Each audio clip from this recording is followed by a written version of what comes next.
Good day everyone. So in this video, we're going to tackle about the implementation of stack using linked list in Java. So first, unsa man ni ang stack? So ang stack is a linear data structure that follows the LIFO principle or last in, first out. So ang pasabot aning LIFO is kung kinsa to ang last natong gibutang, mao say una natong kuhaon. So, magamit ni siya na principle if kung ato ang data atong ipatong-patong. Like for example, books. So, ang unahon nato kuha ang katong naisibabaw. Dili ang nasa tunga or nasa ubos kay mabungkag man siya.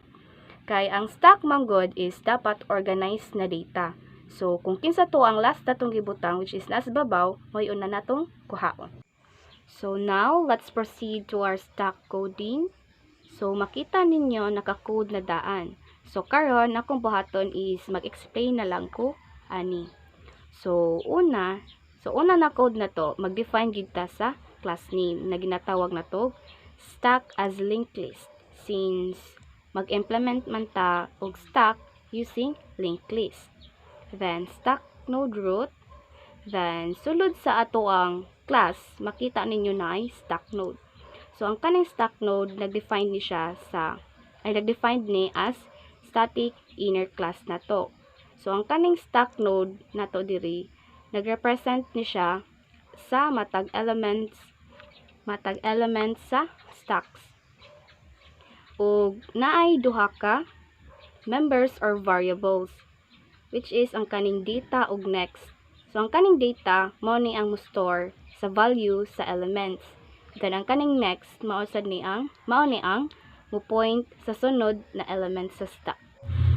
Then, stack node, close and open parenthesis, int data, then sulod sa ato ang curly braces na ay this.data is equals to data. So, mao na siya.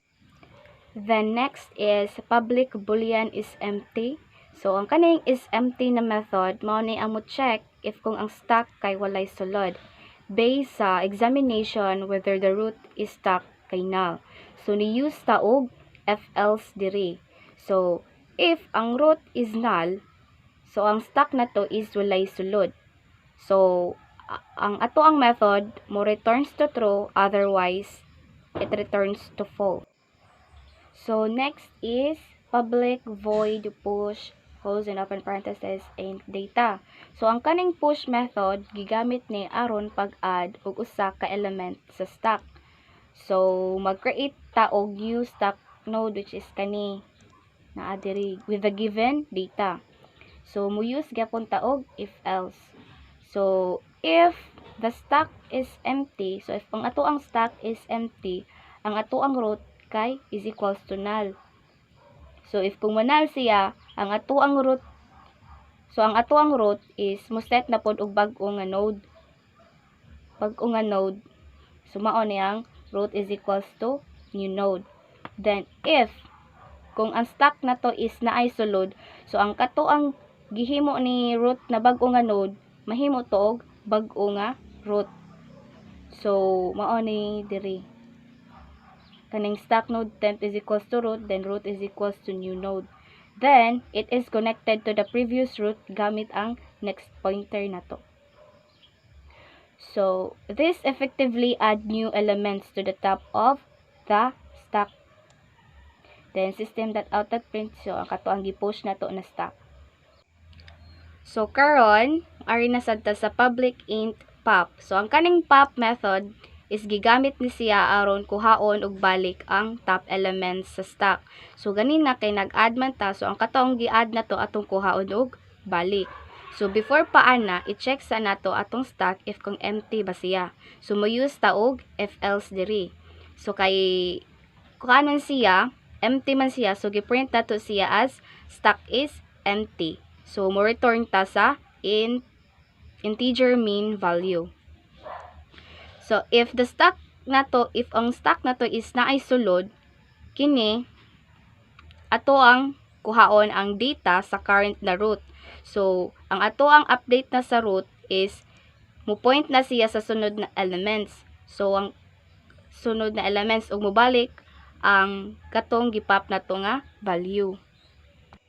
So return pop since kuhaon man nato ang top elements sa ato ang stack. Ari na ta sa public int pick. So pick mao ni ato ang last gamiton na method sa pag-implement sa ato ang stack using linked list. So ang kaning pick method gigamit ni aron kuhaon ang value sa ato ang top elements sa stack without removing it. So una, i-check sa nato ato ang stack kung wala bay sulod. So mo use ta og if else ani. So naa man diri nga ato ang stack is walay sulod. So gi-print nato siya na stack is empty. Dayon, ato siyang i-return og integer mean value. So, if kung ato ang stack is naay sulod, so ang ato ang data mo return sa current na root. So, mao ning return root.data. So, finally, the code provides a main method which is kaning public static void main. So, to test the stack as linked list class, mo create tag usa ka instances sa stack which is kaning stack as linked list kaning nakita diri nga mi push og tulo ka elements or variables kaning push 10, 20 and 30. Then human ana atong giprint ang ato ang gipop ganina nga stack ug ang ato ang gipick na top element. So giprint pod nato ang nahabilin na stack. So nag-use ta og while loop diri kay para makuha nato ang present element sa stack. Kay ang use baya sa while loop kay pag-usab sa program nga gabalik-balik hangtod ang specific boolean condition nato kay mo true. So maong nag-use ta og while loop para makuha nato ang nahabili nato nga stack. To run our code.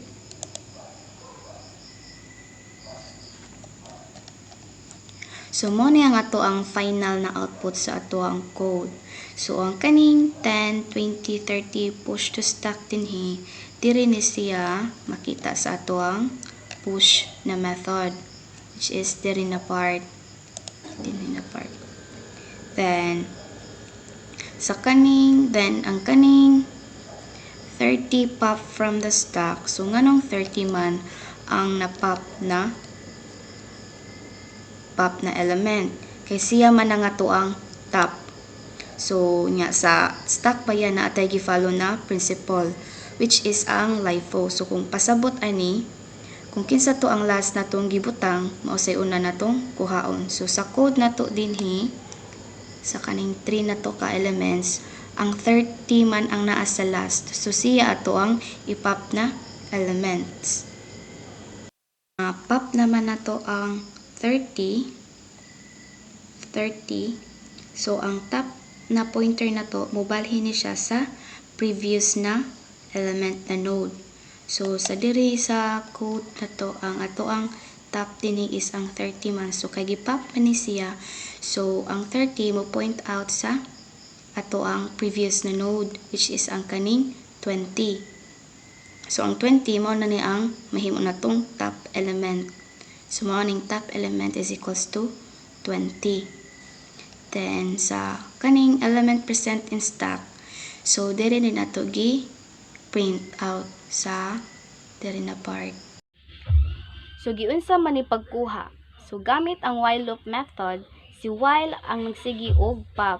Nya sa sige niya og pop, unya kung makuha na galit to niya ang duha ka elements, mo automatically stop siya kay nakuha naman niya ang gipop niya which is ang kaning elements present stack kaning 20 ug ang 10. So mao na siya.